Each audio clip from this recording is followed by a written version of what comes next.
Hello dear students. हम inorganic chemistry में oxidation reduction process या रिडॉक्स प्रोसेस का अध्ययन कर रहे थे, जिसके अंतर्गत लास्ट टाइम हमने अध्ययन किया graphical presentation of electrode potential या रिडॉक्स पोटेंशियल। रिडॉक्स पोटेंशियल को हम ग्राफ या डायग्राम के रूप में किस तरह से रिप्रेजेंट कर सकते हैं, जिसके अंतर्गत हमने लास्ट लेक्चर में अध्ययन किया लेटिमर डायग्राम के बारे में और फ्रॉस्ट डायग्राम के बारे में। इस लेक्चर में हम अध्ययन करेंगे पॉरबैक्स डायग्राम या पोटेंशियल पीएच डायग्राम, या इसे हम प्रीडोमिनेंसी एरिया डायग्राम भी कह सकते हैं। तो हमने फ्रॉस्ट डायग्राम में ये देखा कि किसी स्पीसीज की विभिन्न ऑक्सीकरण अवस्थाओं में उनका फ्री एनर्जी वैल्यू किस प्रकार से वेरी करता है। फ्रॉस्ट डायग्राम एक तरह से आलेखित किया गया था एक एलिमेंट की विभिन्न ऑक्सीकरण अवस्थाओं और उन ऑक्सीकरण अवस्थाओं में परिवर्तन के दौरान होने वाले फ्री एनर्जी चेंज के बीच में।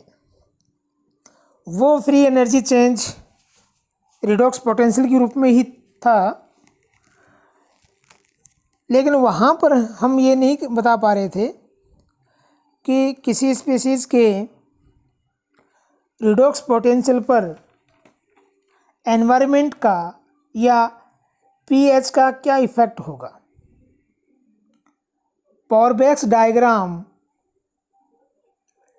किसी स्पीसीज़ के पोटेंशियल वैल्यू पर पीएच इफ़ेक्ट को इंडिकेट करने वाला डायग्राम है। इसी कारण हमने इसको पोटेंशियल पीएच डायग्राम भी कहा है। विभव पीएच आरेख भी इसको हम कह सकते हैं।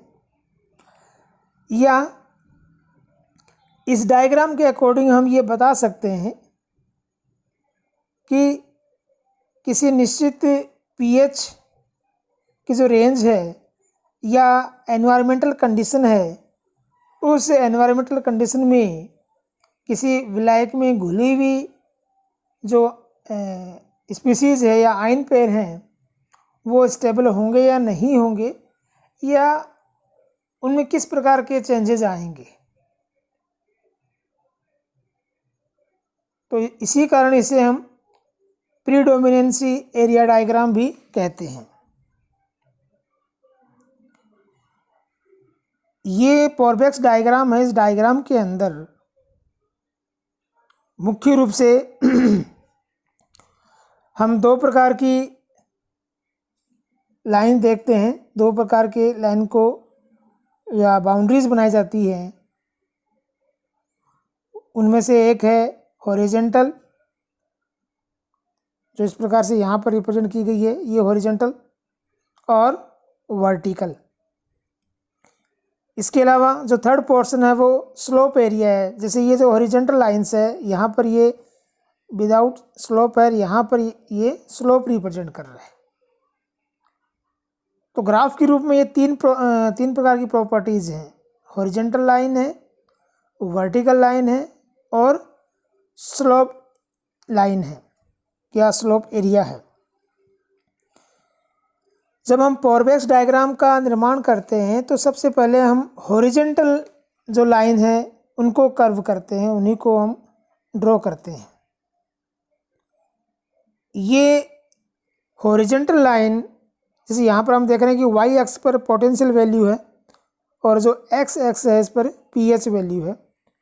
तो ये हॉरिजेंटल लाइन हम किसी स्पीसीज़ के लिए उसके पोटेंशियल पर पीएच का क्या इफेक्ट होता है उसके अकॉर्डिंग हम प्राप्त कर सकते हैं। जब हम इलेक्ट्रोकेमिस्ट्री में हम पोटेंशियल या इलेक्ट्रोड पोटेंशियल की बात करते हैं तो वहाँ पर हम देखते हैं कि जो इलेक्ट्रोड पोटेंशियल है वो पीएच के ऊपर भी डिपेंड करता है। तो उस रिलेशन के अकॉर्डिंग जब हम पोटेंशियल वैल्यू निकालते हैं तो उसके अकॉर्डिंग हमें हॉरिजॉन्टल लाइन प्राप्त होती है।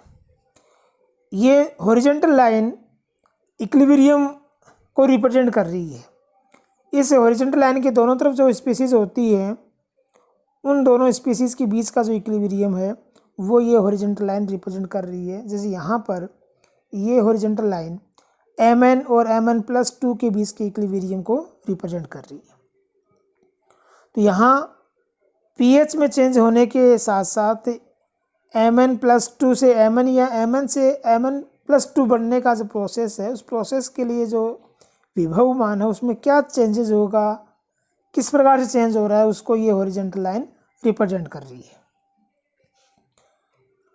इसके अलावा जो वर्टिकल लाइन है ये वर्टिकल लाइन किसी पर्टिकुलर pH वैल्यू पर होती है। जैसे यहाँ पर ये जो वर्टिकल लाइन है ये इस pH 8 वैल्यू पर है।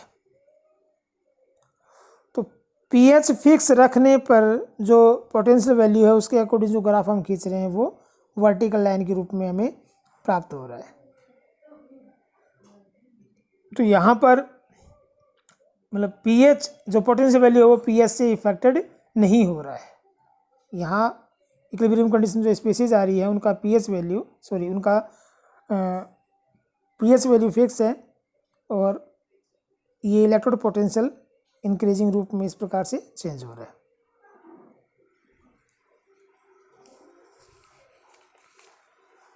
इस प्रकार से जब हम ये ग्राफ ड्रॉ करते हैं तो यहाँ पर जैसा आप देख रहे हैं कि कुछ लाइनें हैं वो जैसे हॉरिजॉन्टल लाइन है वो डॉटेड फॉर्म में है ये वाली और कुछ सॉलिड फॉर्म में है। तो जब हम ये ग्राफ खींचते हैं तो उसमें आयन पेयर के बीच में जब कंस्ट्रक्शन का इक्विलिब्रियम कंडीशन के अकॉर्डिंग हम स्टडी करते हैं वहाँ पर यदि सांद्रता 1m रहती है उस कंडीशन में जो हॉरिजॉन्टल लाइन है ये सॉलिड फॉर्म में रहेंगी, इन्हें हम डार्क लाइन के रूप में रिप्रेजेंट करेंगे। और यदि सांद्रता 1m नहीं रहती है तब इन्हें हम डॉटेड लाइन के द्वारा रिप्रेजेंट करते हैं। तो हॉरिजॉन्टल वे में जब हम रिप्रेजेंट कर रहे हैं तो जहाँ पर कंस्ट्रक्शन 1m है वहाँ पर हमने ये डार्क लाइन ड्रॉ कर दिया, जहाँ पर कंस्ट्रक्शन 1m नहीं है वहाँ पर हमने डॉटेड लाइन। ऐसे ही वर्टिकल में फिर ये जो बोर्ड लाइन है इनको जब हम आपस में मिला देते हैं, आपस में कनेक्ट कर देते हैं तो इनको एक दूसरे से ज्वाइन करने पर या कनेक्ट करने पर एक जो एरिया बनता है उस एरिया को हम बोलते हैं प्रीडोमिनेंसी एरिया। जैसे यहाँ पर ये प्रीडोमिनेंसी एरिया हो गया इस स्पीसीज़ के लिए। तो ये जो स्पीसीज़ है इस स्पीसीज़ के लिए इस pH रेंज के अकॉर्डिंग ये जो पोटेंशियल वैल्यू है इस पोटेंशियल रेंज के अंदर ये अपनी स्टेबिलिटी को शो करता है। ये उसी प्रकार से जिस प्रकार से हमने जल का रिडॉक्स स्टेबिलिटी आरेख देखा था उसी प्रकार से ये प्रीडोमिनेंस एरिया है। ये किसी पर्टिकुलर स्पीसीज़ का सॉल्वेंट के अंदर जो स्टेबिलिटी रीजन है उसी को रिप्रेजेंट करता है। ये बताता है कि दिए गई जो कंडीशंस हैं या एनवायरमेंटल जो कंडीशंस है उनमें कोरोजन प्रॉपर्टी या दूसरी जो भी रिएक्शंस हैं उन रिएक्शंस में स्पीसीज भाग लेगी या नहीं लेगी या वो स्टेबल फॉर्म में पाई जाएगी, उसको रिप्रेजेंट करता है।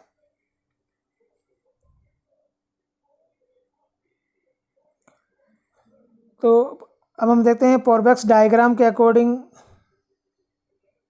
हम क्या क्या स्टडी कर सकते हैं या उनकी पोरबैक्स डायग्राम का एप्लीकेशंस क्या क्या हैं। तो जो पोरबैक्स डायग्राम है इसमें हम इम्यूनिटी, कोरोजन और पैसिविटी के बारे में जानकारी प्राप्त कर सकते हैं कि जो स्पीसीज़ है उसमें इम्यूनिटी है या नहीं है, कोरोजन का प्रॉपर्टी है या नहीं है, या पैसिविटी है या नहीं है, वो किसी एक पर्टिकुलर जो स्पेसिफिक एरिया है उस एरिया के अंतर्गत। इम्यूनिटी का मतलब ये हुआ कि अगर इम्यूनिटी वो स्पीसीज़ या पेड़ शो कर रहा है तो उस मेटल के ऊपर या स्पीसीज़ के ऊपर जो एनवायरमेंटल फैक्टर्स हैं उनका कोई अटैक नहीं होगा, वो उनसे प्रभावित नहीं होगी। और अगर कोरोजन प्रॉपर्टी पाई जा रही है तो वो ये शो करेगा कि उस मेटल आयन के ऊपर एनवायरनमेंट का जो एनवायरमेंटल गैसेज हैं या कंडीशंस हैं उनके अकॉर्डिंग कोरोजन जो प्रोसेस में वो भाग ले सकते हैं। और यदि पर्टिकुलर पीएच रेंज और पोटेंशियल वैल्यू वाले रीजन में पैसिविटी पाई जा रही है तो वो ये रिप्रेजेंट कर रहा है कि वहाँ पर जो मेटल आयन है वो उस एनवायरमेंटल कंडीशन में अपने सरफेस के ऊपर एक ऑक्साइड का लेयर बना लेगी। तो वो अगर उसमें ऑक्साइड का लेयर बनाने का प्रॉपर्टी उस कंडीशन में पाया जा रहा है तो अब हम कहेंगे उसमें पैसिविटी पाई जा रही है। तो इस प्रकार से जो पोरबैक्स डायग्राम है, इस डायग्राम का हम corrosion studies, geoscience, environmental studies उनमें उपयोग करते हैं। तो आज इतना ही। Okay, thank you.